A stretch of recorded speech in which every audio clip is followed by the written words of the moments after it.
H1B వీసాల ఇంటర్వ్యూలో 2027కు వాయిదా. America నుంచి వీసా స్టాంపింగ్ కోసం ఇండియాకు వచ్చిన H1B వీసాదారులకి ఇదొక బ్రేకింగ్ న్యూస్, షేకింగ్ న్యూస్ అని చెప్పాలి. 2025 డిసెంబర్లో మొదలైంది ఈ డిలే. అది కాస్త 2026 మార్చి అన్నారు, ఆ తర్వాత అక్టోబర్ అన్నారు, ఇప్పుడు ఏకంగా 2027 అంటున్నారు. దీని కారణంగా వేలాది మంది మన భారతీయ ఐటీ ప్రొఫెషనల్స్ తమ కుటుంబాలకు దూరం కావాల్సి వస్తుందని వాళ్ళ జాబ్లు కూడా ఎసరొచ్చేలా ఉంది. దీని అంతటికీ కారణం ఇండియాలో ఉన్న యుఎస్ కాన్సులేట్లలో భారీగా పెండింగ్లు పేరుకుపోవడం. అండ్ ఈ సిచ్యువేషన్ లో ఇప్పట్లో మార్పు వచ్చే అవకాశం కూడా లేదు అంటున్నారు. ఎందుకంటే ఇది బైడెన్ జమానా కాదు, ట్రంప్ అడ్డా. ప్రస్తుత యుఎస్ గవర్నమెంట్ కి ఇండియన్స్ కి వీసాలు ఇచ్చేందుకు ఏమాత్రం ఇంట్రెస్ట్ లేదని హ్యూస్టన్ కి చెందిన ఒక ఇమిగ్రేషన్ సంస్థ పార్ట్నర్ ఎమిలీ న్యూమన్ చెప్తున్నారు. లాస్ట్ 50 days లో ఇండియాలో ఒక్క కొత్త ఇంటర్వ్యూ స్లాట్ కూడా ఓపెన్ కాలేదని చెప్పారు. దీనికి 2 ప్రధాన కారణాలు కనిపిస్తున్నాయి. ఒకటి సోషల్ మీడియా స్క్రీనింగ్. 2025 నుంచి ఈ కొత్త రూల్ అమల్లోకి వచ్చింది.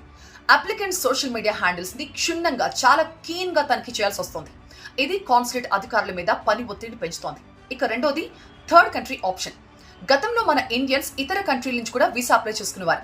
కానీ యుఎస్ స్టేట్ గవర్నమెంట్ ఇప్పుడు ఆ థర్డ్ కంట్రీ ఆప్షన్ ని రద్దు చేసింది.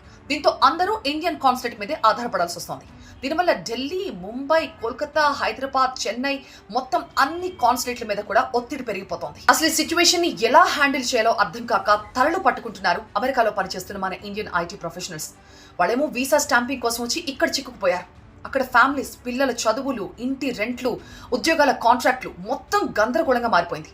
దీనికి తోడు రీసెంట్ గా ట్రంప్ ప్రభుత్వం తీసుకొచ్చిన ఈ H1B వీసాకి $1,00,000 ఫీజు కారణంగా కంపెనీలు కూడా కొత్తగా వీసాలు స్పాన్సర్ చేయడానికి వెనకడుగు వేస్తున్నాయి.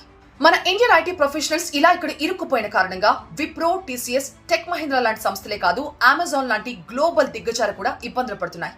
అందుకే ఇకపై అమెరికాలో ఉన్న కంపెనీలు మన భారతీయుల కంటే కూడా అమెరికన్ పౌరులకే ప్రాధాన్యమిచ్చే అవకాశాలు చాలా స్పష్టంగా కనిపిస్తున్నాయి.